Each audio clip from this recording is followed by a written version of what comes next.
thank you, Chris, and all of us at the Complex Systems Center are very excited about this event. And I'm very excited to introduce one of our faculty, Laurent Hébert-Dufresne, who's a professor in computer science and also at the Complex Systems Center.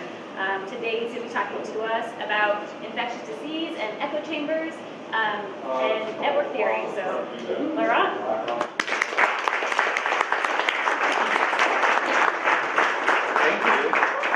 Thank you, Chris, for having us at the generator. Thank you, Juniper, for saying my name so well. Thank you all for being here. This is an amazing turnout. I'm really excited. I'm sure there was a lot of positive word of mouth after Josh Bongard gave an amazing lecture last month. This is not going to be like that. I don't have a well-formed, reckless idea, and I'm not as articulate. So maybe that's the reckless idea. What I want to do is try to introduce you all to network science and how this structure of our social systems influence the spread of virus and ideas, and hopefully by the end we can ask some very important questions about what's going on with our online social systems lately. So I'm going to start. The first third of the lecture is going to be like a class. I really want to take you back to a classroom, and we're going to talk about the structure of networks. And by the end of this 15 minutes, what I'm really hoping for is that you can answer those questions. What are networks? What are complex networks? Do we just use that word to be fancy, or does it really mean something? And what are their structure, and how do they affect contagions? So really, I'm trying to give you an introduction to network science. It's going to be the drier part of the talk, but I think I'm really excited for it because I think first it's going to be fun. Second, I think this is the perfect event for it because we want to talk, what we really want to go towards is getting an understanding of the importance of social structure, the importance of communicating beyond your own social network and your echo chamber. So this event is a perfect place for that because that's really the goal of it, right? A lot of people I don't know in the crowd. I have my own little echo chamber at the University of Vermont, but really the idea here is to build a bridge. And the third reason I think is that this is very timely with the big Facebook, Cambridge Analytica fiasco that I hope you've all heard about and that I hope we can talk about later today. So the next slide, I think, is the worst. What is a graph? I just want to make sure that we all have a common language, the language of mathematics, to talk about the structure of social network. So when I say a network, or when people say graph, really they mean the same thing. They just mean a mathematical object that's defined by a set of nodes, so the people in your social network, right? In this case, the nodes are A, B, C, D, E, and $sign. The names don't matter. They're all made up. And you have a set of edges, right? The lines that connect the dots. And once you have all of that, you have a mathematical object that you can study, and that's graph theory. Graph theory is an area of theoretical mathematics, but it's also a really fun way to think about puzzles, mathematical puzzles. So it was first defined on a problem that looked like this. So back in the 1700s, this is a map from 1720-something of the city of Königsberg. And they had this big problem over the city. They really wanted to know, can you cross all the bridges in the city by going over every bridge only once, right? So because in the 1700s, they had really fancy map with a lot of details, and it's hard to tell right now. I'm just going to walk over. You have a landmass here, and a river that splits in two, a little island, and another river here. And you have 7 bridges, 1, 2, 3, 4, 6, 5, 6, 7. All right, so that's a simple problem. You have 7 bridges. Can you cross all of them only once, but make a path that crosses all of them? And people were having fun, I assume, running around, walking around, trying to answer. They couldn't figure it out. Until someone, the most brilliant mathematician of all time, Leonhard Euler, realized that the structure of the problem doesn't matter. All that matters is that you have a network. You have land masses connected by 7 bridges. So you have a system that looks like this. And then the beauty of graph theory, of network science, is that often the details really do not matter. So his genius was realizing that for a path to be possible, for there to be a walk that takes you over every single bridge only once, but cover all the bridges, you can have at most 2 nodes, so 2 dots in the previous network with a knot degree. Because all other nodes need an event degree, but because every time you go on some landmass, you need to be able to leave it, right? So they need to come in pairs. And you can have 2 with odd degree, your starting point and your end point. And if you have more than 2, then you're done. There can be no walk. So he just realized that the structure doesn't matter. All you need to do is look at this little network and count the degree. So the degree is the number of neighbors, so the number of lines around the node. So the degree going from bottom to top are 3, 5 on the left, 3 on the right, and 3 on top. So those are all odd numbers, so you know that there is no walk possible. So the lesson of this little puzzle is that you can ignore the details, just think of networks in terms of those broad statistics. Here, the sequence of degrees. A second puzzle I really like is from a friend of mine, Alain Hertz, a Swiss mathematician. I say friend. He was on my thesis committee, and once I graduated, I feel I can say friend. But so he wrote this book in 2012 called Quick on the Draw. So he has this character who's a graph theorist by day and solves crime by night using graph theory. Right? So the book is now a book series. The first one was in 2012, at least the English version. So it's quick on the draw because every time he hears a story or finds a crime, he draws a little network. And he solves crime using network. So at the beginning of the book, he meets this character that tells him, or that describes the house that the character lives in. And as soon as he's done with the description, the detective just shakes his head and he knows, you're lying to me. I don't know why, but I know you're lying. So the description of the house goes as follows. It's a one-story house with 1 bedroom, 1 kitchen, 1 restroom, and access to the street via a garden. And then he wants to be fancy, so he describes the layout of the house. The bedroom and the kitchen view the street. The bedroom and the kitchen have doors to each other, to the bathroom and to the garden. The bathroom views the garden and the street, and the garden has a door to the street.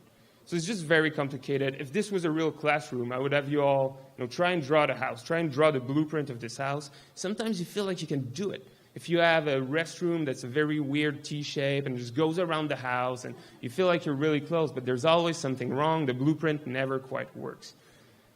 But the detective is a graph theorist. When he hears the story, he thinks about the structure of the problem. So he assigns dots or nodes to all the rooms. So you have 1, 2, 3, 4, 5 dots in this network, 5 nodes, the bedroom, the kitchen, the restroom, the street, and the garden. So those are all the physical space involved in the problem, right? And then the big description that follows is just a definition of all the edges in the problem. So you go through this process of defining the network that encapsulate the structure of the house, really. And then you draw the network and you get something like this. When you draw a network, it really doesn't matter. You can be artistic, you can have weird wiggly lines, you can do whatever you want. But this is something, you're going to get something like this for this house. Anybody has an idea what's the problem? Why the graph theorist was already shaking his head as he was thinking of this network or drawing it in his notebook? What's that?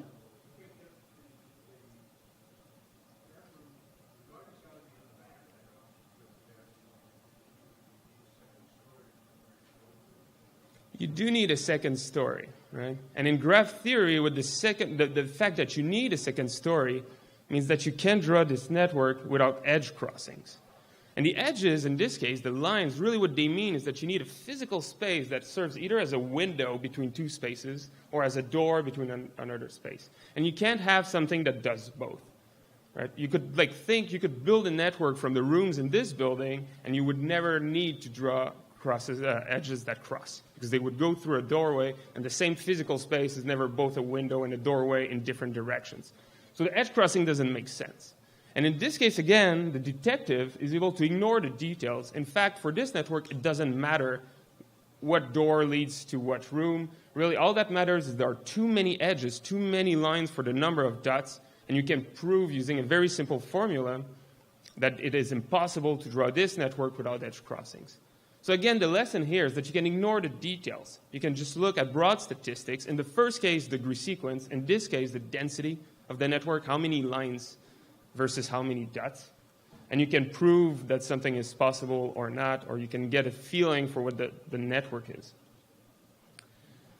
So the lesson of these 2 puzzles are sort of to give you an idea of what graph theory does, but also mostly to highlight that we don't have to care about the details, which is a really good news because we're going to be looking at social networks for the rest of the evening, and social networks really don't exist.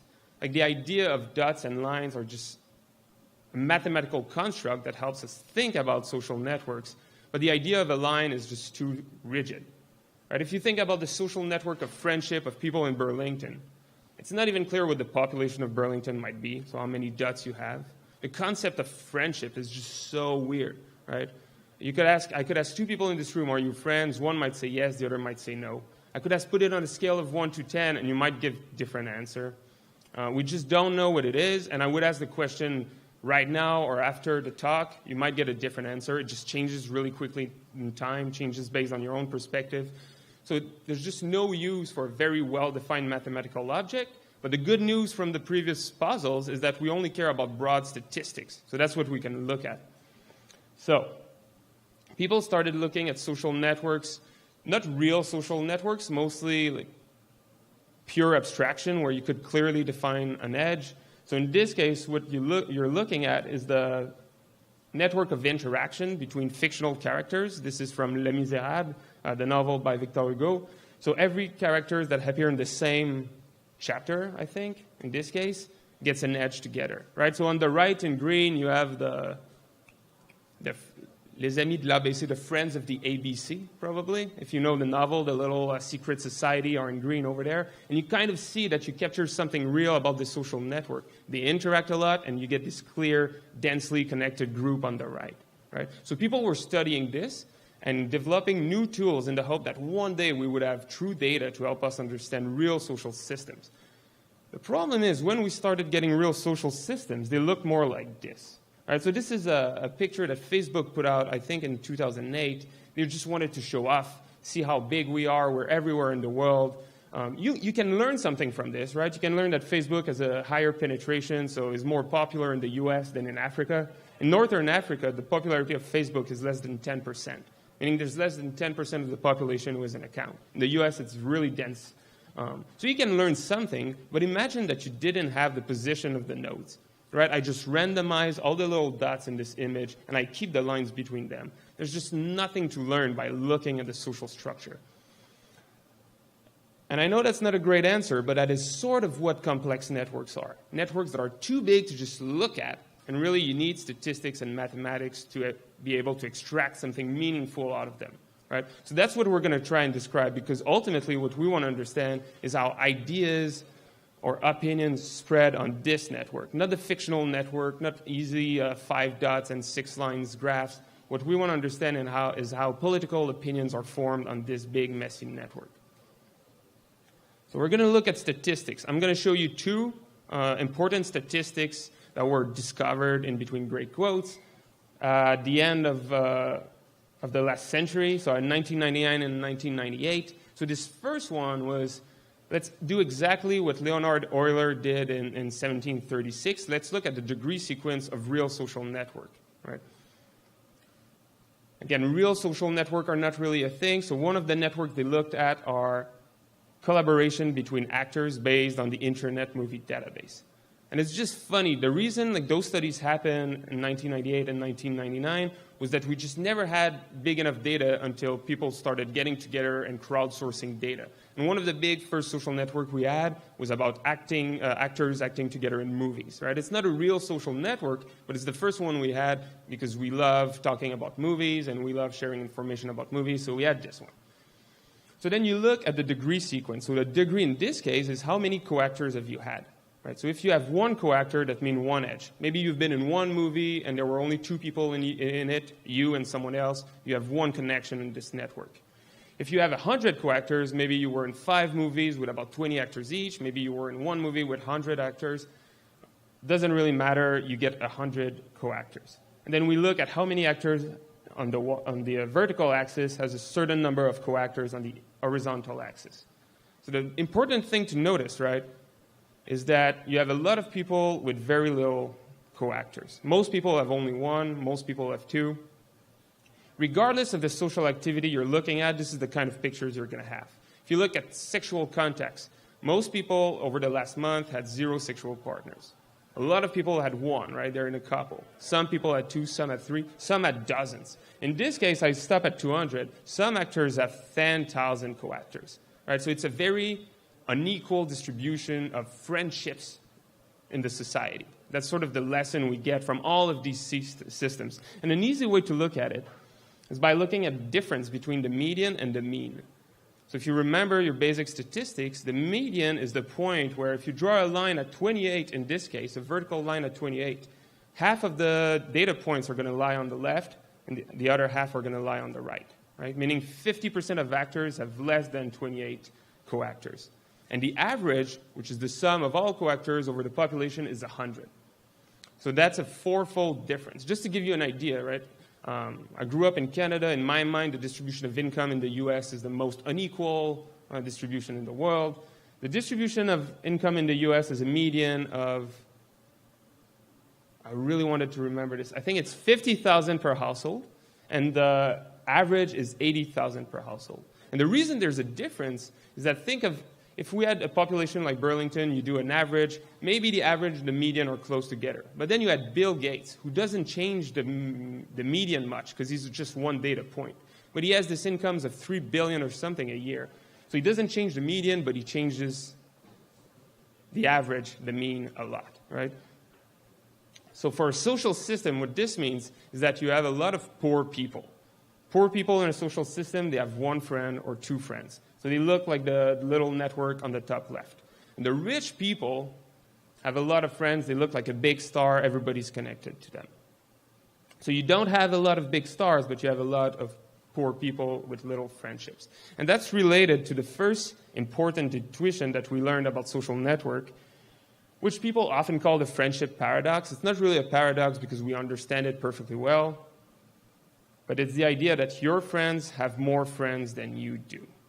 And that's sort of a statistics truth about social network. And I'm going to explain it in one sentence, and then I'm going to go back to the income to give you a feel for what it means. Right? So who's the you in this sentence? It's just some random person. Right? It could be you, one random person in the population. But your friends, I know that they have at least one friend, they have you. They are people that you've reached by following friendships. And that means a lot, that you're conditioning on following a friendship versus picking someone at random. The equivalent of this, in the case of the income distribution, would be like, if you pick someone at random in the US, what is the probability that you pick Bill Gates? 1 in about 300 million, right? 1 over the population of the US. And then I did the math. If you follow a dollar, if I tell you this dollar is just being paid to someone, it's pure income for someone, what is the chance that this dollar ends up in Bill Gates' wallet? It's 1 in 10,000, which might seem like little, but 10,000 versus 300 million is a lot, right? So that's sort of the same thing here. There's a huge difference between following or picking someone at random and following a friendship, right? The same way there's a huge difference between picking someone and following a dollar. And the reason that's a big, big thing in network theory is it's still the state of the art in terms of how we think about social networks and the spread of disease. So this is a great expert in public health, Sam Scarpino. I really didn't want to laugh. No, so he's a friend of ours, and he's a really smart guy, and he published this thing because recently there was a big scare around the efficacy of the flu vaccine. But the truth is, flu vaccines are great. And if you want to stop the flu, he says it at the bottom there, first you need to get vaccinated. And second, take someone with you to get vaccinated because they're more likely to spread infection than you are, right? So that's just rephrasing the friendship paradox. And that's the state of the art. This was, assistant professor of network science in December 2017. So that's our state of understanding of how disease spread, is that it's better to vaccinate someone by following a friendship than following someone at random. So when you go get vaccinated, you just bring someone with you because they're more social than you are, they have more friends, they're more important than you are for the disease. All right, the second statistics I want to talk about before we brainstorm about social systems is what we call clustering.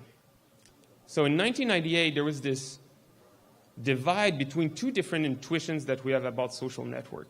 The first one is that we expect something that looks like what's on the left, right? This is a very clustered network in the sense that everyone's connected to their direct neighbor and to their second neighbors. So the sense of spatial, where are you in space, is really important. The image I like to give for the network on the left is if you were in a hockey arena before the invention of cell phones. Right? You can only talk to the people that are directly around you. It's too noisy to talk down the aisle, I guess. And you don't have a cell phone. So if you're trying to reach a friend that's on the other side of the arena, you need to play the telephone game, tell the friend next to you that tells the friend next to them, tells the friend next to them, and it's going to take a lot of hops to reach your friend on the other side of the arena. But we know that's not true in social networks. There's this big theory called the 6 degrees of separation. Right? Everyone is only 6 degrees apart from everyone at most, meaning that if you're trying to get the distance between me and someone in North Korea, you can find a pad that only does roughly 6 hops or less. Right? So we have a feeling that the world is very small. We're all closely connected, despite the feeling that I do know my neighbors and they do know each other. So there's this paradox between the importance of being close in spatial space and the feeling that we have that the world is small and that we can reach anyone we want. So reaching anyone we want quickly would be like the picture of the right, which is a completely random network. And that would be like going to a hockey game. Everyone has a cell phone now, and you just randomize the tickets. You just randomize the seats, and then if you want to reach someone else, you just call your friend, where are you? Do you see this person next to you? And then you can quickly find everyone.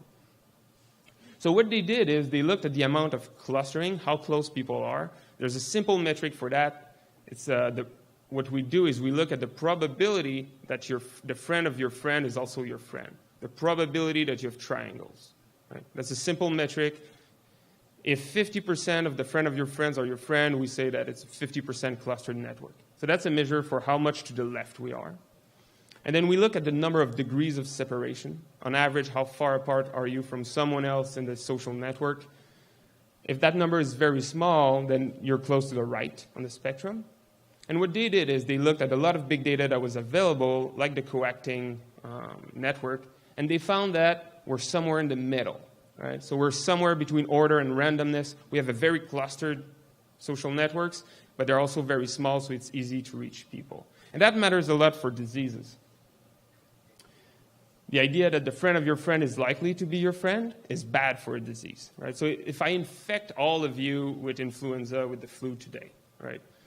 And then I infect you right now, and for the rest of the evening, you're all talking together. Well, that's bad for the disease because you're all already infected, so it's worthless that we're sticking together in a closely connected group. What the flu wants is for you to go home and infect other people. The disease wants a social network that's very random.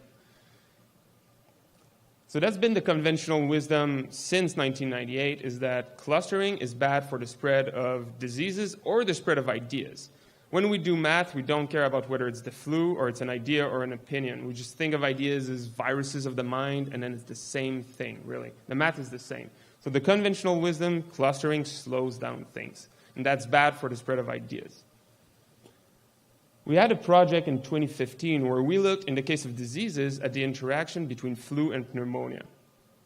Flu and pneumonia interact positively, because if you have both, you end up sneezing and coughing because of your flu or your pneumonia, and then you infect people more with the other disease. So more symptoms means higher spread, higher transmissibility. So it's good for the two diseases to be together. And then what you find is that clustering is not so black and white anymore, because on one hand, it stops the spread, but on the other hand, it keeps the diseases together. And I'm going to walk you through this little cartoon a little bit. So let's imagine that the purple node at the bottom is purple because it has both flu and pneumonia. Maybe the blue nodes have only flu, and the orange node have only pneumonia. If that's me at the bottom, and I'm part of a little triangle, I infect one friend with flu and one friend with pneumonia. If they have a random network, they won't interact ever again, and the diseases won't interact ever again. They won't cross path, and then they won't benefit for this synergistic interaction. But that's not what our networks look like. We're in households, so maybe I infect my mom with one and my sister with the other, but they still interact. So then my sister, who has only pneumonia, can pass pneumonia to my mom, and my mom is now a super spreader because she gets both. Right? Clustering helps keep the two diseases together. So we have this feeling now that it slows down the spread of ideas unless clustering slows down the spread of ideas unless ideas interact.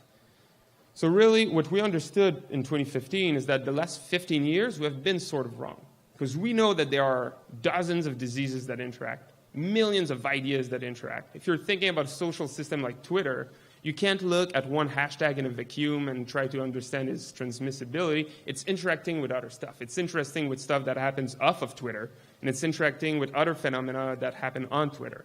So we really need to start thinking about the interactions between things.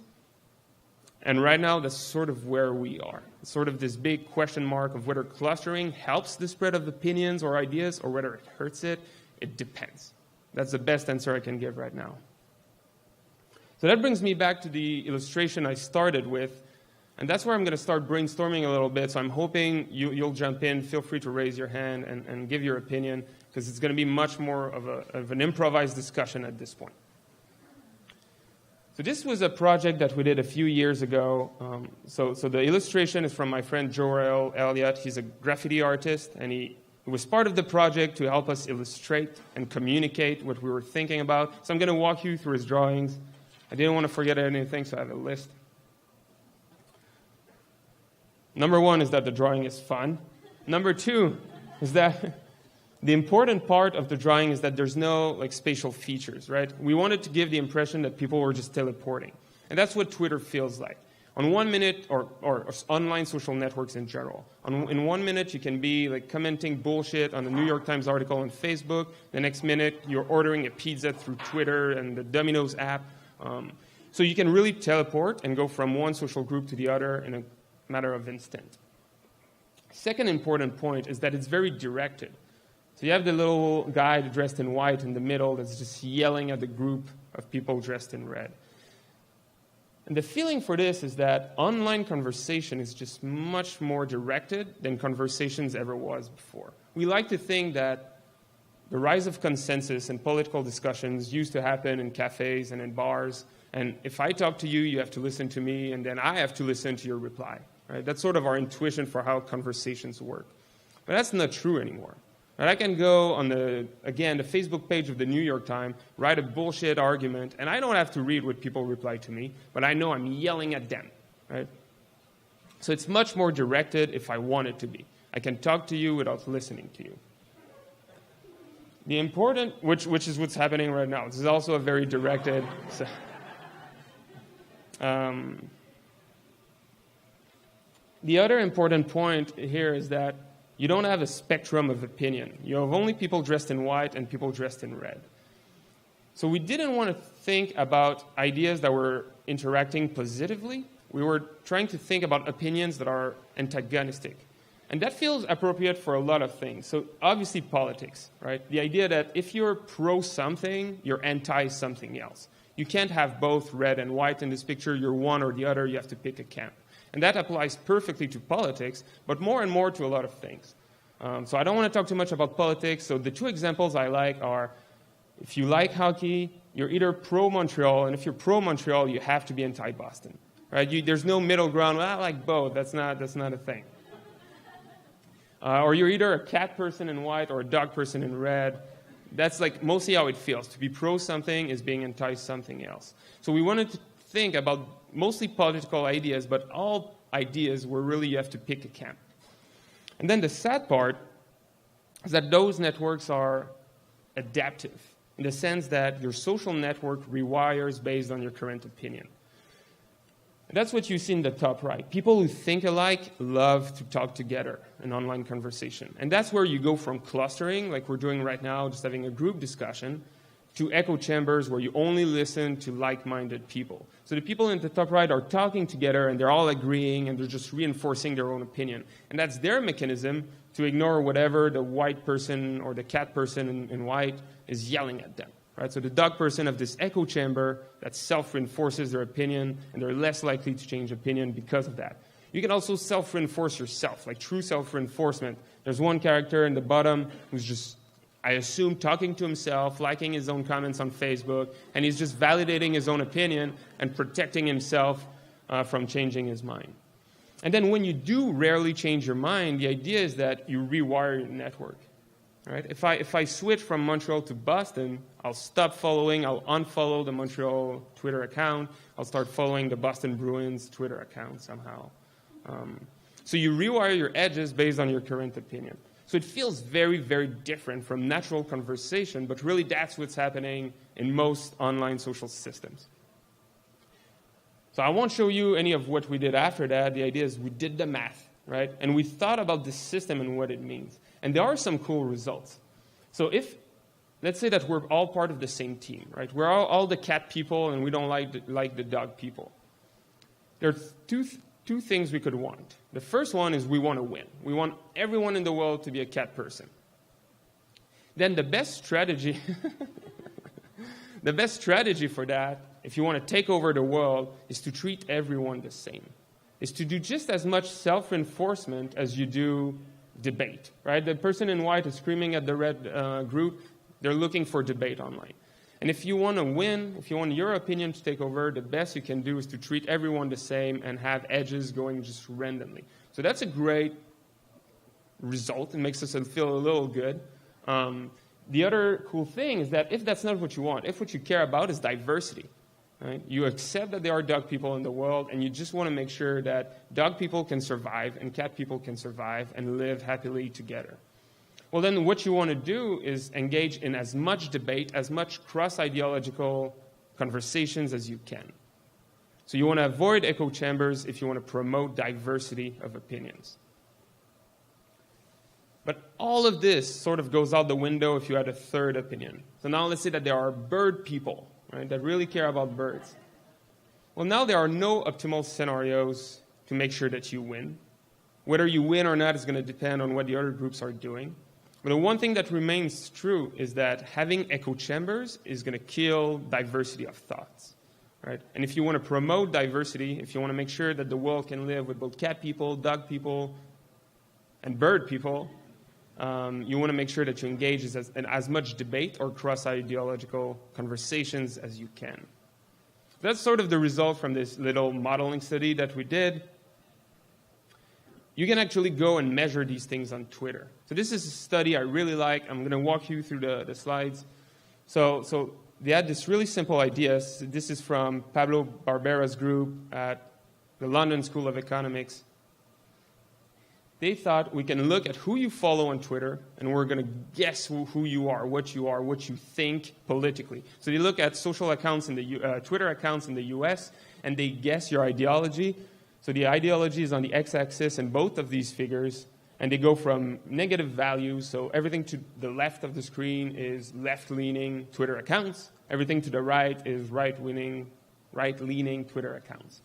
And then they look at what they guess, how much that correlates with polling per state, and then you get a really good fit. So on Twitter, it looks like Vermont is the most liberal state. According to polling, it's actually the third most liberal state, but there's a good agreement there. So their method works well. You can do the same for members of Congress on the right. So it's a little confusing. Again, left-leaning on the left, but they put that in red, and right-leaning on the right, they put that in blue. And then on the vertical axis in that figure, what you have is how people vote, right? So if you vote 50% of the time with your party line and 50% of the time with the other party, you're at 0. If you always vote with your party, you're way down, right? If you're a left-leaning individual or a Democrat member of Congress.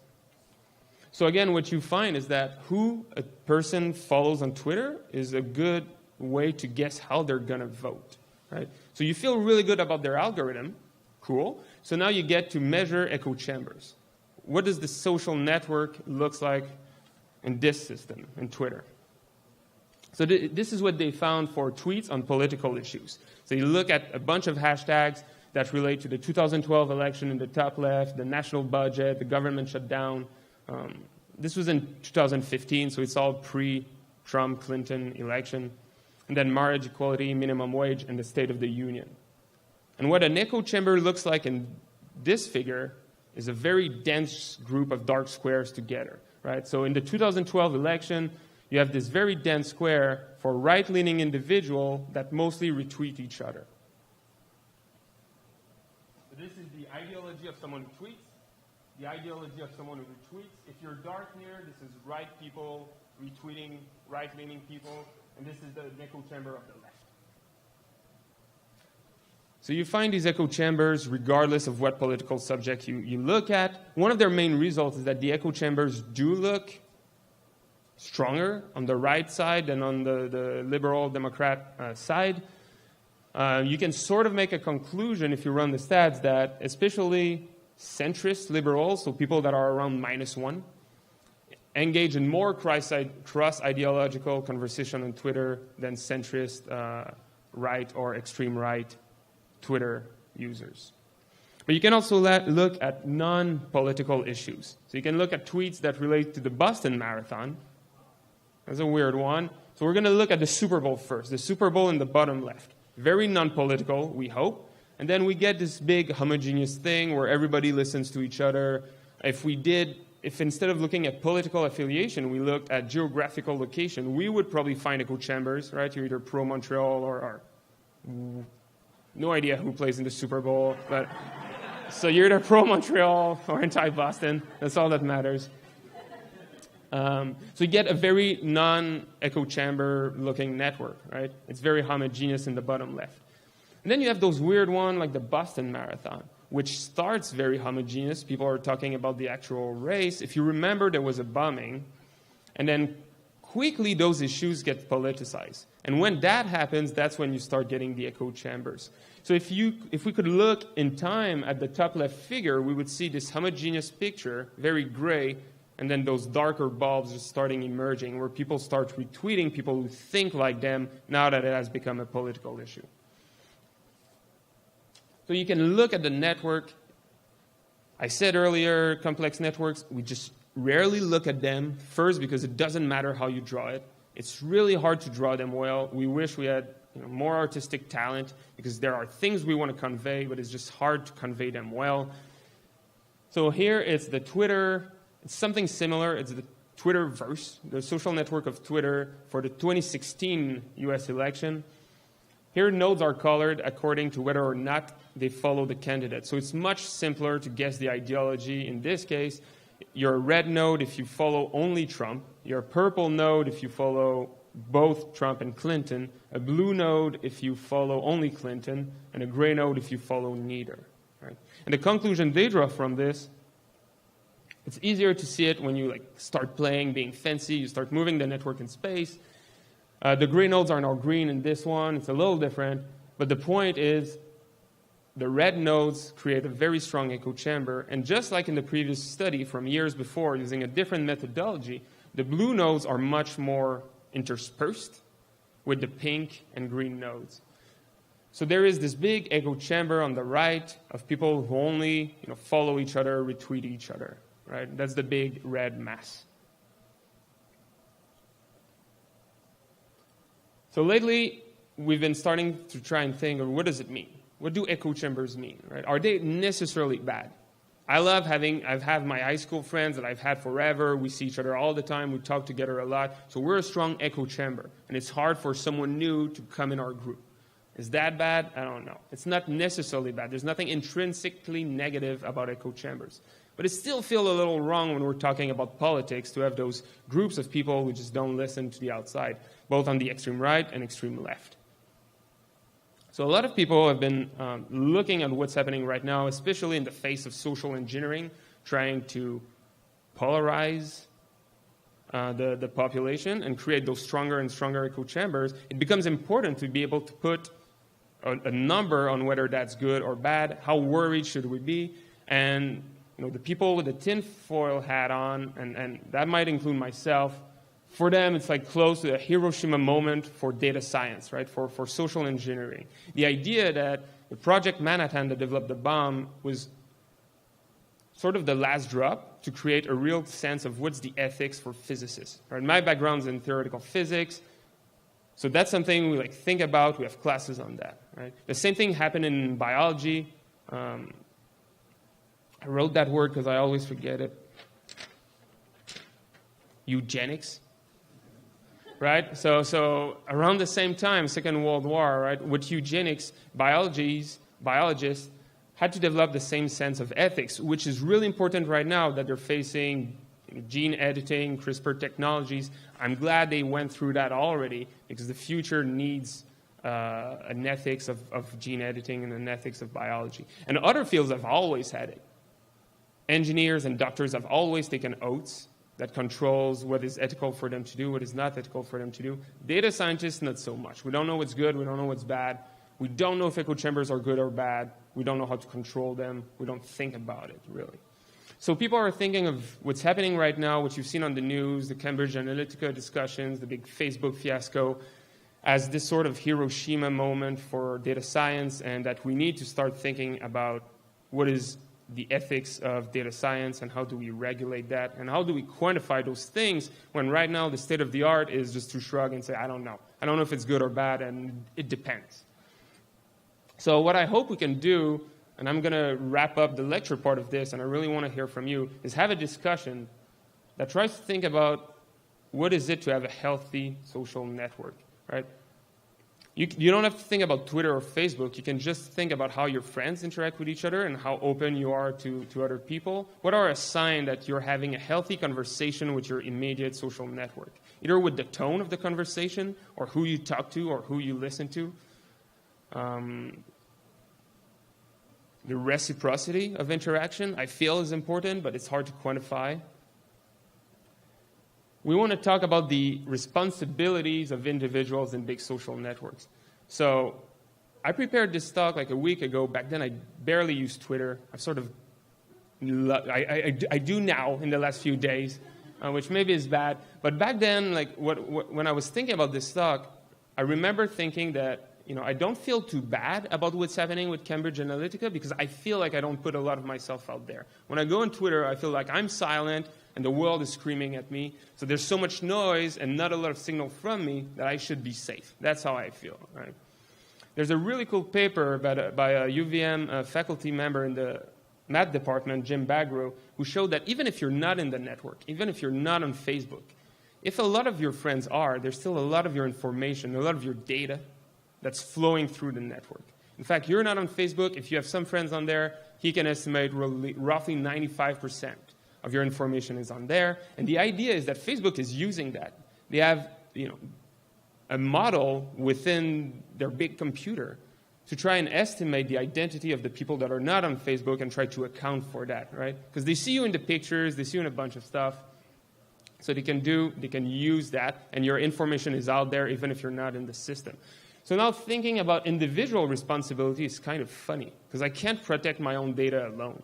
Right? I can be silent on Twitter and let the world scream. They can still learn something about me. I can delete my Facebook. If my friends are still putting me out there, people can learn something about me. So what I really hope, and I have no idea what this means, but I like the phrase I came up with.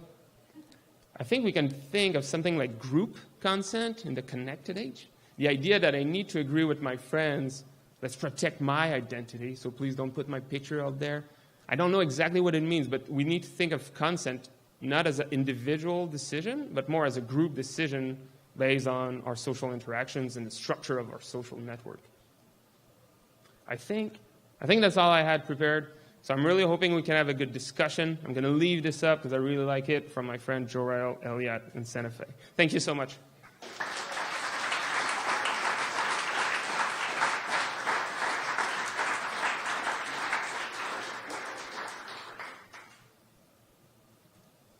Any questions or comments? Yes. How do you feel like that principle applies to the creation of a new business? In the sense that I feel like a lot of startups and a lot of companies, they start as a really, really small group before they expand their network. Do you feel like the principle of your friends having more friends than you would suggest maybe the better way to start a company is to do a much larger, broader network of people? So I'm just going to repeat the question really quickly. The question is, how does most of this apply to how you start a business? Because when you start a business, only your immediate friends are going to know about it, so they're going to be the one tweeting, talking about it. So how do you grow and invade the rest of the social network? One thing I didn't talk about, especially when I was talking about if you want your opinion to win, right? If you want to grow and invade the system, I didn't talk about time. And the funny thing is, echo chambers, those very densely connected groups that mostly talk to each other, they might win in the end, but that might take 1,000,000 years, right? So it might be a very slow winning strategy. So if you want to grow quickly, then it's not a good strategy. And then the one good strategy is to just engage in as much cross-ideological, which in the case of a company would be like marketing directly to users of your competitors versus self-reinforcement, where you give a positive feedback, a positive message to your users. And sort of dividing your effort, that's sort of a strategical decision to make, but dividing your effort 50-50 between taking care of your user base versus attacking the user base of the competition. That would be sort of the winning strategy in the short run. That comes from the math, yeah. Yes.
Mm-hmm.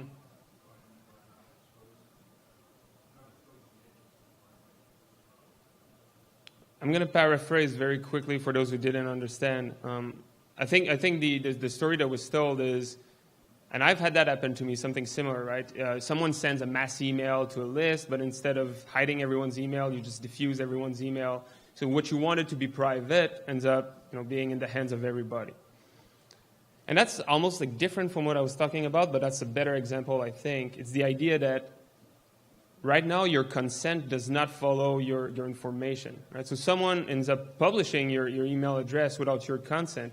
We almost wish that the decision we've made would follow that data packet, right? That email, and that you need a key, the consent of the person, to be able to unlock it and get access to the email. But right now that's not the case. There's a total disconnect.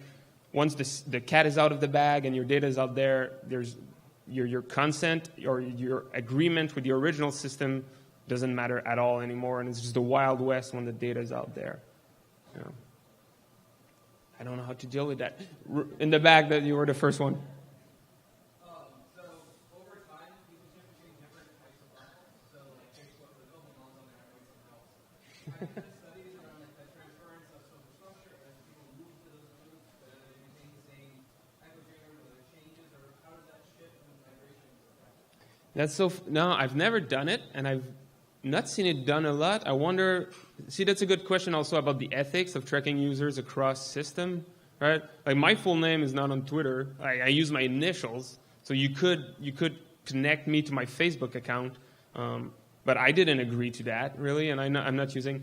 So that raises, it's a cool question, but that also raises cool ethical questions. But yeah, just to repeat the question very quickly, because I forgot, it's about the idea of how the network shifts when it goes from one system, say Twitter, to another system, say Instagram, once your mom shows up on Twitter, and you want to avoid that, right? So users end up moving from one to the other. Do the echo chambers scary? Do they get stronger? Do they get smaller? Are those shifts positive for cross-ideological discussions? Are they negative? There's like a lot of cool questions, but whether or not we can study them within the bounds of the ethics of data science, I'm not sure.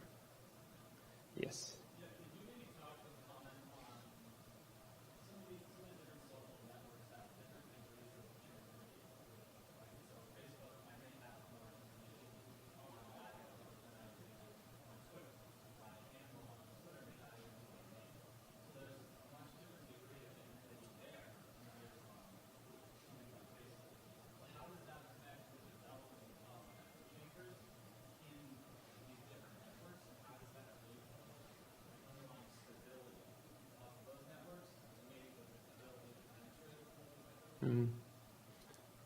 So the question is, how does the level of anonymity that you have on a social network, say you're much more anonymous on Twitter because you might not be using your real name and you're not posting pictures of you the same way you would on Facebook, how does that affect echo chambers?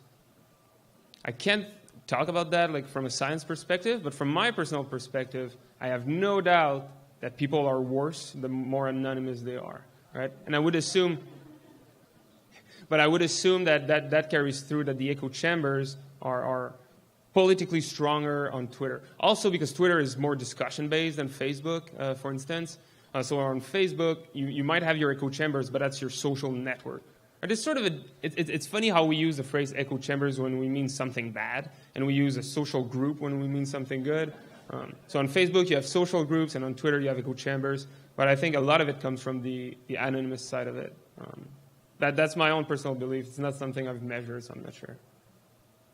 Yes? Do you think that the manifestation of like virtual echo chambers has like increased the difficulties that people may have like bridging the gap between their own like ideologies to other ideologies? So like when somebody's like closed in an echo chamber on like Facebook, are they less likely to like reach out to like different people in the real world? Like has that changed over time with the emergence of social groups? Right, so that's almost like related to the question about how your behavior across social systems work. And then the question is how much being deep in an echo chamber on Twitter affects your behavior in the real world. I have no idea about like the behavior of Twitter users in the real world. I hope. I'm sure it changes them. That's the sad part, so I don't want to say what I hope. But the idea would be that the deeper you are in your echo chamber on Twitter, that it's actually having a negative impact on how you interact with people in the real world. Right? Yes, John? There's been a lot of poli-sci studies to that point showing that the existence of echo chambers polarizes viewpoints. Right. So it moves people farther to the left or the right. It polarizes viewpoints, and I think it's also been shown that the tone gets more negative. So if you're part of a deep echo chamber on Twitter and you look at how the users comment on a news story, their tone is getting more and more negative the stronger their echo chamber. And then it becomes sort of a chicken or the egg thing. Did you get negative and that's why you're now like deep in this echo chamber, or vice versa? But yeah, they're definitely related. Yes. So I think it's a little bit of a weird question. But earlier you were showing those maps. They were showing where the echo chambers were. Mm-hmm. And there was a darker color for, I suppose, like a higher intensity. Yes. Right? So like a larger number, say, of tweets.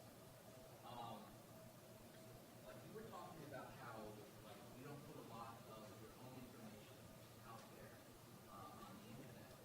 And that would suggest you don't have strong intensity in terms of how you're Mm-hmm. communicating. So it seems like that's a bunch of the empty space that's on there is accounted for by people who are not, say, in that almost identical echo chamber between 2012 election and government shutdown. Right. Basically, what do we know about the space that's not defined by the intensity? Like if you look down in the lower left corner, like echo chamber, Mm-hmm. it's only remotely intense in the middle way, but it's also like much more ideologically diverse. What do we know about that less defined space? What does it mean?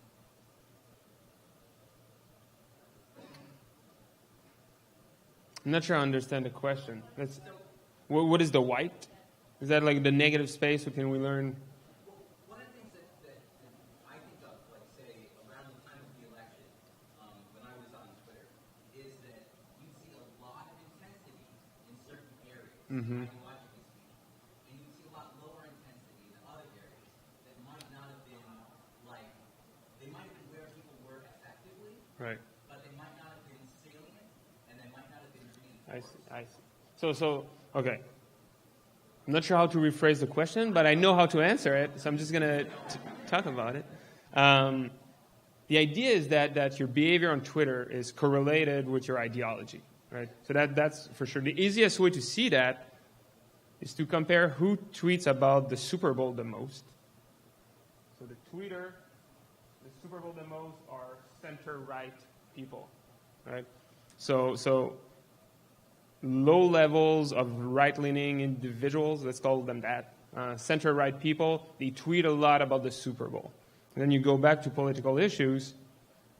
On marriage equality, they tweet a lot less, right? They make up a low level of and that's just like the people that fall in this ideology, they don't care about the issue that much, so they don't show up in this issue. So the problem in thinking about this is that it gets really hard to correlate or to measure echo chambers and to put number on them using a strategy like that, because extreme people might just tweet more. That's very possible that if you're just you have extreme opinions, you just tweet a lot more than the average person. But also that you don't tweet about the same issues as the average person, right? So right now we might see a lot of extreme right echo chambers. It might just be because of the issues we picked, right? If right-leaning academics had done the same study, they might find more left-leaning echo chambers because they pick a different topic. Exactly. So it's really hard to go and measure echo chamber just based on something like that. I like that we can see them, but the general conclusion that left-leaning people engage in more cross-ideological conversation might just be a consequence of the topics they look at, right? I'm not sure. I want to say gun control, we might see something different, but who knows? Like, you can think of other issues, and you might see that the extreme left has more echo chamber just because that's the issue they care about. Or, yes? I'm concerned about the purity of your data. Folks that go in there and throw grenades just for the sake of seeing it blow up. Right. So is it really behavior, or is it people having a good time with this? Or yeah, people having a good time, or bots, or yeah. I think a lot of people want to say that the bots don't matter much in the amount of data that we have, but I think the extent of it might just be underestimated. That's my personal opinion. But the idea of like how much are we seeing human behavior versus a system that is being engineered by trolls that just want to have fun and bots that do want to polarize. John, you have a comment on that? I remember in class we talked about it.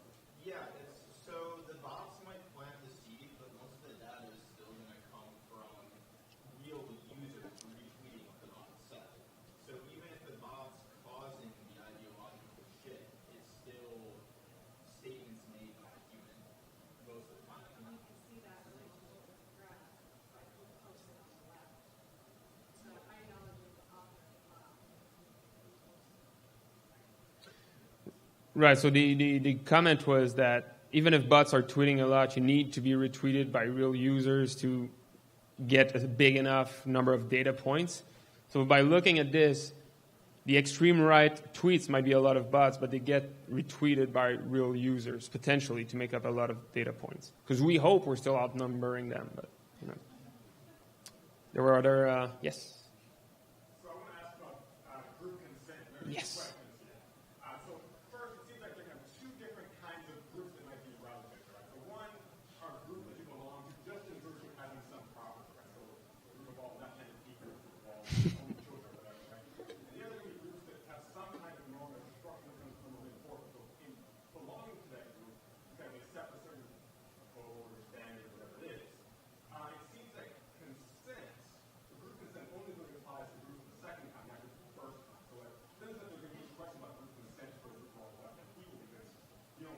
Mm-hmm. Members doesn't really matter to you that much. So I'm wondering first whether you have the capacity to distinguish the group of these different kinds in the network that you're looking at. And second, if you do have that capacity, whether it seems as though the group that you're looking at are groups of the first kind that have distributed groups, groups of the second kind that have some kind of more. I think most people understood that. That was but could I paraphrase that as you have two different kinds of groups, one that you don't choose and one that you do pick? That's sort of the broad idea, right? Left-handed people, you don't really choose that. So you have your cultural group, right? I keep using you're either pro-Montreal or pro-Boston. I didn't really choose that. I was just born into it.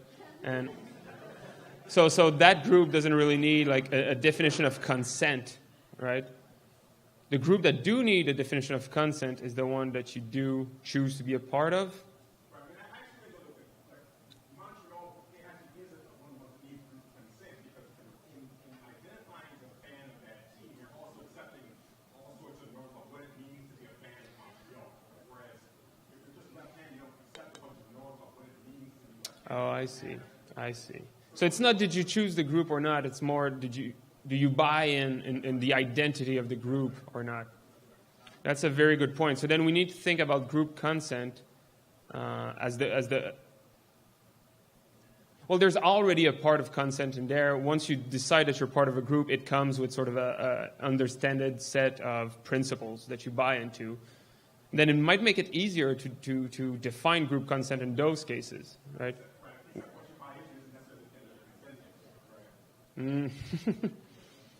So just to repeat, because that was great, the thing that you buy into, the identity of the social group that you choose to belong to, is not necessarily in line with what you're consenting to in terms of the protection of your data on the social system. That's a very good point. Yes? Yeah, and it strikes me now more than ever that we're not only buying into you said there the constructs of a social group, you're literally buying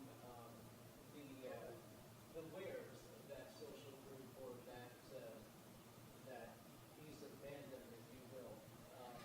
The stuff you look at online is looked at by bots, which then shows you ads for what you looked at online.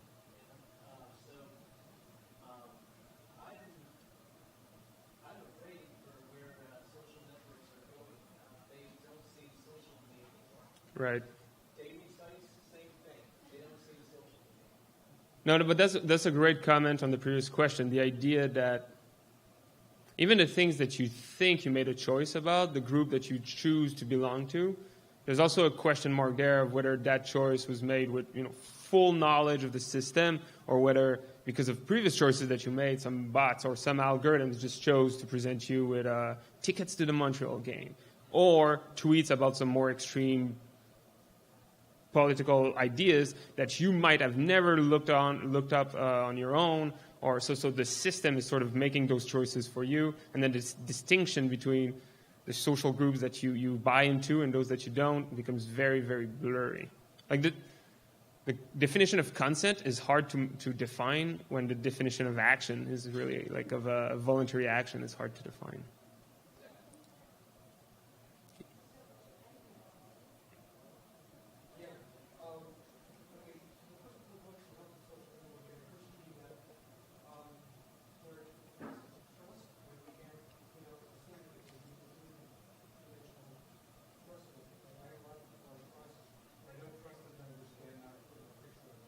Mm-hmm.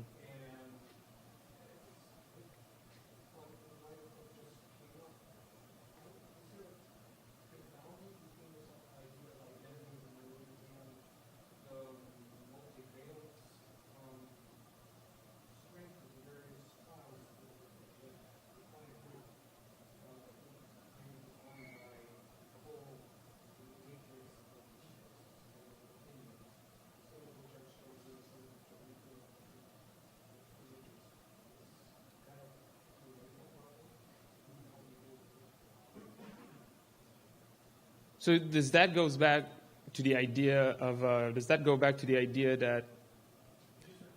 Yeah, so that's what I'm trying to do and make it clear in my mind.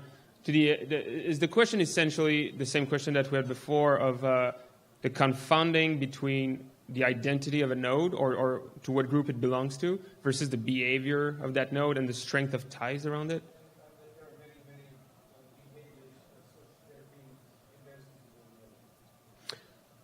Right. So there are a lot of different behaviors condensed in one node across different social systems.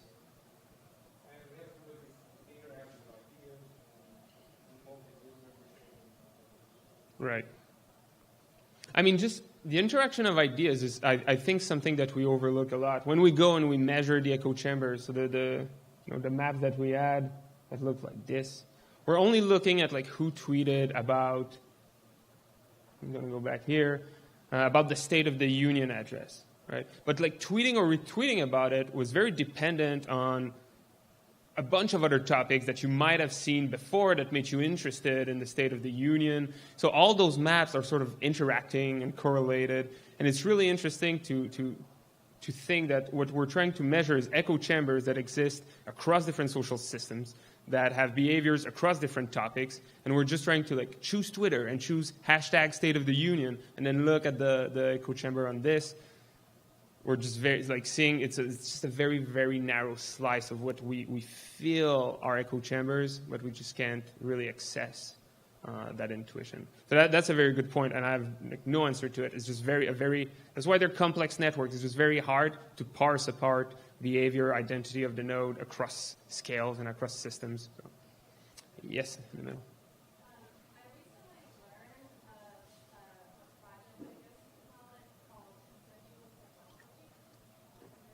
No. So essentially it's kind of like creating this map of how what something needs how something needs to be built on the technology side in order to test it, and the consent that gets built into that is really technology. But I'm wondering in your process of gathering all this data, you know, the idea of developers being responsible for building these things into the software came up at all, or have you had conversations, around that? So I'm just going to repeat the question quickly. So there's this platform called Consensual Technologies. It's like an initiative project where it's basically an ask for people who are building technology to agree to build consensual initiatives into the design, because users are consenting in helping design. So users are helping design a system based on their own consent to help, and we're talking about like physical machines in this case? Oh, and software as well. Because that's what I was going to say. There's this big field of, we like to think of as algorithms or as just this very artificial thing that's the machine. So the machine doesn't have bias. It's just playing with the data. And then people abuse the algorithm, but really the algorithm itself has the bias of the developers built into it. And I think especially with those older social technologies, it took a long time to realize that, right? So for those who have never heard of this idea of bias within algorithms, the very classic the big classic examples were the Google image recognition, which just totally failed at recognizing. The idea was, can we recognize people and say like, oh, this is a man, this is a 20-year-old female, and it just completely failed at black people in general, just because it was just not tested on a data set that included African American or Africans or darker skin colors in general. Right? So the biases of the developer was not so much in the algorithm in this case, but in the training data. But it still showed up, and it still created a biased, unethical final product. Right? So especially those older technologies, Twitter, Facebook, I have no doubt that they all have those non-ethical. And I have not heard of sort of a crowd-funded social platform, the idea that users help design the code as the platform grows. But maybe that would be the social equivalent of that consensual technologies. And that sounds like an exciting, just a different approach to creating a social system from the bottom up, right? Yes. The idea of users giving consent. Everybody gave out consent to store their contacts and their messages. When you sign the little messenger out, they said, hey, is this okay? Right. Everybody said click yeah. So it's, to some extent, I think it goes back to the users, not the developers, to protect themselves. Right, so the idea is like, yeah, but it goes back to the users to protect themselves. That's sort of the comment, because most Facebook users clicked on I agree to the terms and conditions that nobody read. But I think, and sure, like me first, I have a problem with not reading the terms and then complaining about it when I'm not happy with it. I think the bigger problem is for those that do not agree with the terms and still have their data out there, right? So when you did say no and you just deleted your Facebook, oh, I guess it's not for me, but then I post pictures of you. This video is going to end up, your voice is going to be on it. And, so I think that's the bigger problem, is that lack of consent through network effects is just not real lack of consent. Yeah. Chris? I really like your idea of trying to decide what a healthy social network is. I'm thinking about ways that you might design a measure for the health of a social network. It might include, how much does somebody learn when they go to it? Is it possible to change your opinion while you're present in that community space? I also think that no one would want to go there. At the end of the day, we much rather just have our opinions confirmed. And so as a business model, that healthy network, the one I just proposed, I don't think it would survive a week. So it's probably not a good definition of healthy. It's not that healthy. It's a bit like this, like the self-driving car problem that Elon works on, this sort of moral machines idea. And if you ask people what kind of car they want, or what kind of car should be built, how should it make decisions? Well, it should optimize for the number of people saved in an accident, and it should sacrifice the driver to save 10 pedestrians. And then you ask them what car they would buy, and they would never buy that car. So how do you make it? So I think there's got to be a business model to the healthy network, and I don't, right now, I don't quite see what it would look like, given that we are so comfortable having our opinions confirmed. So do you think, I like to think that our physical social networks are healthy, right? Just based on the fact that if I talk to you, you get to talk back to me, right? And that's just very healthy. So I like to think of those as healthy. Do you think the only reason they're not degenerating into a sick social network is because of the physical effort of going to someone else? And if we could teleport, we would just be randomly teleporting and screaming at each other? Or is there a definition of healthy network that is attractive to us? Right? I feel like it's out there. But the one you describe, yeah, for sure. If your opinion keeps being challenged, that's not comfortable to us, so it's a doomed business model. But there has to be a sweet spot somewhere. Peter? So I thought about this, one of the things with Facebook and Twitter is being able to share and reproduce stuff so quickly. We have a strong reproduce site. Instagram has been different, actually. I don't know if it owns it, but it touches it. I don't have links in there, there's no rebranding that people want. But I think it would be a good option. So that's something that's hidden in the government. What's in there? Been sort of found out, which ads went amplified the election, and it's turned out to be something more extreme. The best and brightest minds of our time now are working with that. And that's the disaster as well. People are just interesting puzzles. People ultimately setting up bad systems. So we're beginning to sort of understand that. But I do think there's something to be said, like, trying to lay out what the government is really doing and bringing in some sort of governance that says, you just got to put a grant on this thing. You can't let it just go out and buy it. It's a hard thing to figure out, but I think we have examples of something that's much stronger. So your comment is that to reduce it to one sentence, do you feel like there is value to having an authority of social networks that comes in and damps or puts the hammer down to affect an online social network? I think they need to be able to reveal how much this credibility, how much this thing allowing for social wildfire. And that's the stuff that really goes. Once you get your message out of social wildfire, social plus, whatever you are, then you go. That's the thing. Well, because that's a good point. Because in the real world, our social system, the tone of our conversation is governed by a lot of laws, right? If I started yelling or getting naked right now, I'm sure there are laws I would be breaking, right? So there are laws that govern how we can communicate in the real world. So why not the tone of your Facebook comment or something, right? But,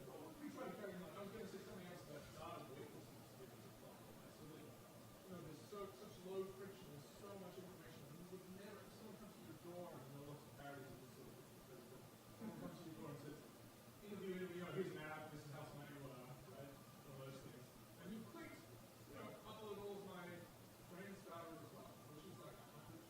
Mm-hmm. So,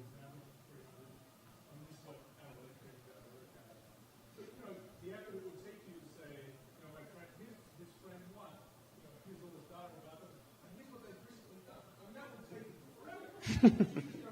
Right? And so there's no feedback. And it's exactly what you're saying. There's no natural part of your brain that says, that's kind of messed up. Right. So that's putting something in there that says, that lights it up somehow, or alerts all your friends. Right. Well, that's the idea of maybe, yeah, if someone puts all your data out there, like there has to be a technological way for your consent to follow every data packet that's on you. It makes the system heavy, but like, why not? Like you get an alert where someone, I don't know, shared your pictures, or I'm not sure. So many questions. Should we like pass the mic around? Maybe that'd be a. Do you think that's a good idea? We could make our own social network and grab another beer and hang out. Because I feel some people have a much smarter opinion about some of the issues than I do, and it'd be great if people could answer each other instead of going through me all the time. Well, let's take a few more questions for the hands that were raised. Brandon?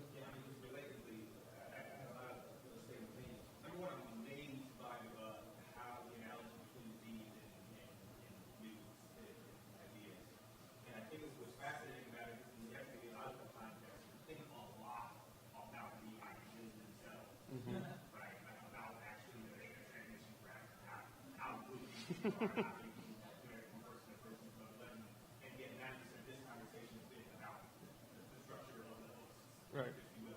So I don't know, we're going to look at the slide view, what, for example, you talk to us about like the features of the actual cells, or like people talking about things that we can do to actually prevent that data transmission parameter turn. That's a term that we can I guess how to talk about that universe of things. Right. So one thing I didn't talk about, and it's weird for a talk whose first word in the title is spread, is how do things actually spread? So when we do the math, just to summarize what Brendan was saying, when we do the math, we assume that everything spreads sort of pairwise on an edge, right? So I tell someone something to my friend, or I sneeze in my friend's face, and then there's this parameter which embodies how transmissible the thing is. So when I say blah, blah, blah, how likely is it that they love blah, blah, blah, and then they start talking about it?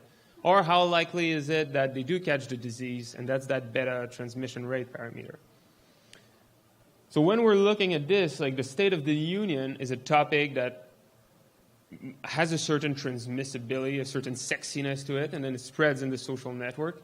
But then what's really tricky is that, and I guess that goes back to how likely, based on your ideology, you are tweeting about an issue, is that this parameter, unlike for the flu, which is sort of this probability of transmission, the probability of transmission of the State of the Union depends on your ideology, right? So there's this very rich behavior about how correlated with the host status is the message.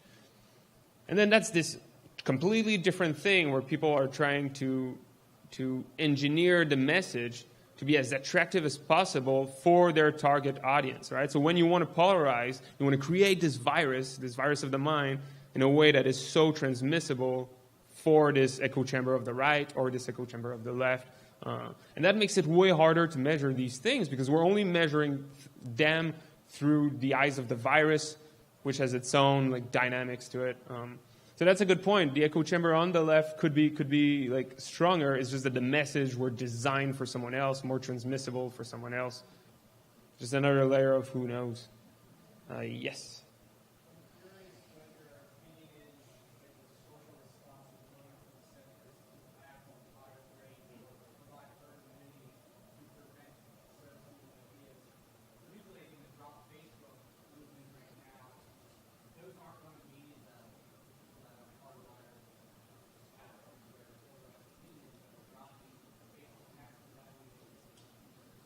So can you repeat the first sentence? A responsibility for whom?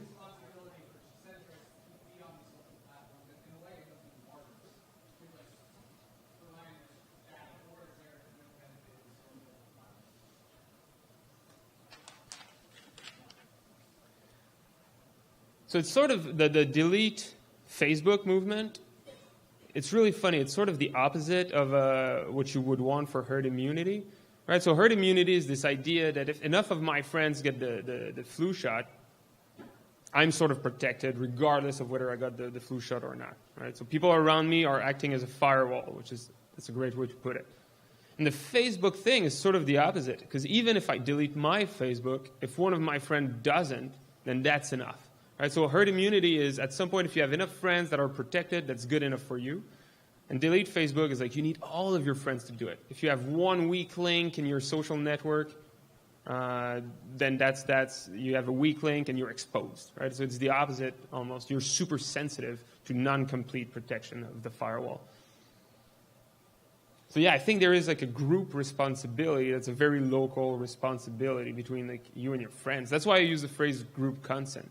But you were asking, I kept missing the word. You were asking about the responsibility of...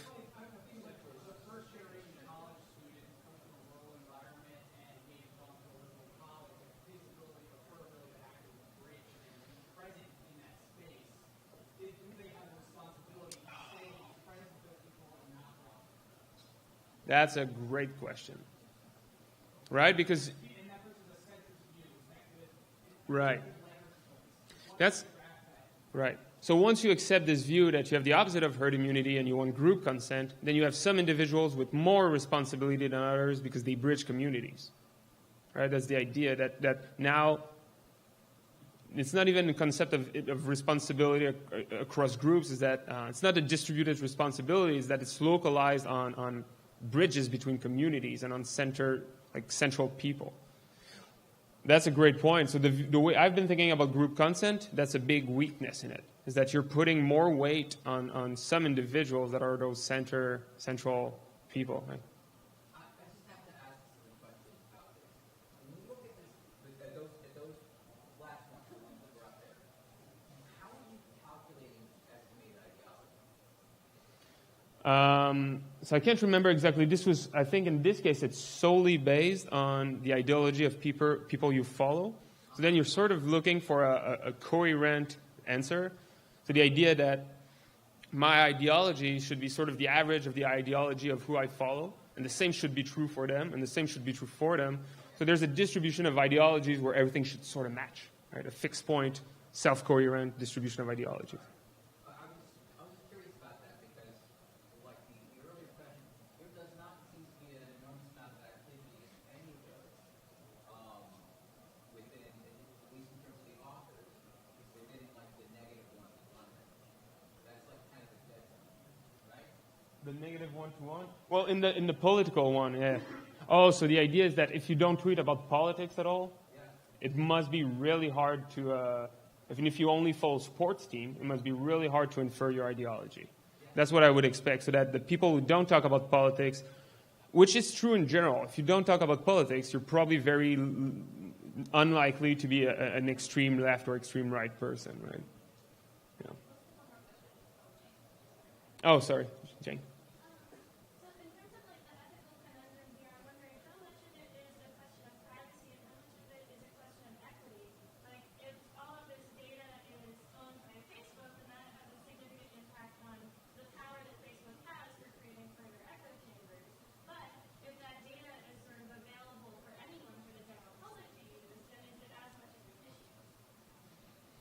So to rephrase that, part of the issue is about who controls the data. So if Facebook is controlling the data, as is the case right now, we're sort of putting a lot of trust in them, or at least they have a high responsibility that comes with that. And if all the data was public, then at least the responsibility would be distributed, and maybe that's somehow. But then what you end up is with that your vision of does it mean to give group consent, or how should we design those systems? I like that. It's sort of that you need to make a choice between how you value equity of responsibility versus how much you value privacy, right? That's sort of the comment. And that there has to be a trade-off, and that it feels like there can't be a perfect system where you have high privacy and high equity among responsibility. Right? High perfect distribution of responsibility. That's really good. I'm not sure. Did I paraphrase that well? Okay. The pre-internet era, like also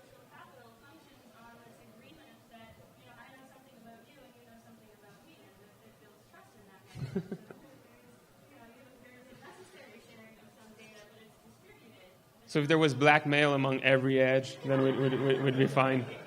I won't share yours, you won't share mine. Yes.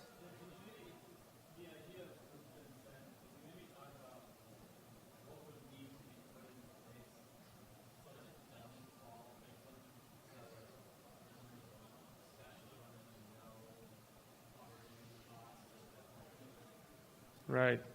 So the question is, what would we need to put in place to avoid a prisoner dilemma, or maybe a version of the prisoner dilemma, or in this case, if we all give consent and we don't share our data, I now have a really good opportunity for blackmail, because if I give up my consent, I can provide access to all my friends' information, right? So there is value in defecting from a social group. So how do you remove, in a system with group consent, how do you remove the incentive from defecting from the group consent, from removing lifting your consent? That's a very good question. And I feel that goes back to the idea of maybe we should have a top-down authority to control those things. Maybe we can't, it feels like you can't only trust pairwise interaction to protect a group. Right? For the same reason that you were putting, that's sort of what I feel it's boiling down to. Yeah, maybe one more in the back. Yeah, I was just wondering, returning to the idea of the sort of data science Manhattan project, if you could talk a little bit about your personal ethic as a data scientist and sort of what it's really easy for me. So I'm what we call a data parasite, which is that I don't collect my own data, I don't use my own data. So I only use data that is given to me by other researchers, which have always make sure they anonymize everything. So really the people that are able to collect the data, that's who we should ask. I do the math once we have the anonymized data set, and I do mostly modeling. So in my case, that's not really a question. But then it becomes important because the people who do collect the data, they have a really high value, right? And they can share to trade that data with different levels of anonymity. That's the word I'm looking for, right? So they have the full data and they know who's who. When they give it to me, it's all zeros and ones, so I don't know who's who. I just have the number of the node, right? But that's why there's a big black market for data, where if you pay enough, you're going to have access to the full level of it. So in my experience, there is not high ethics right now for those people. So should we break up and continue the conversation in little groups, little echo chambers? Thank you. That was great.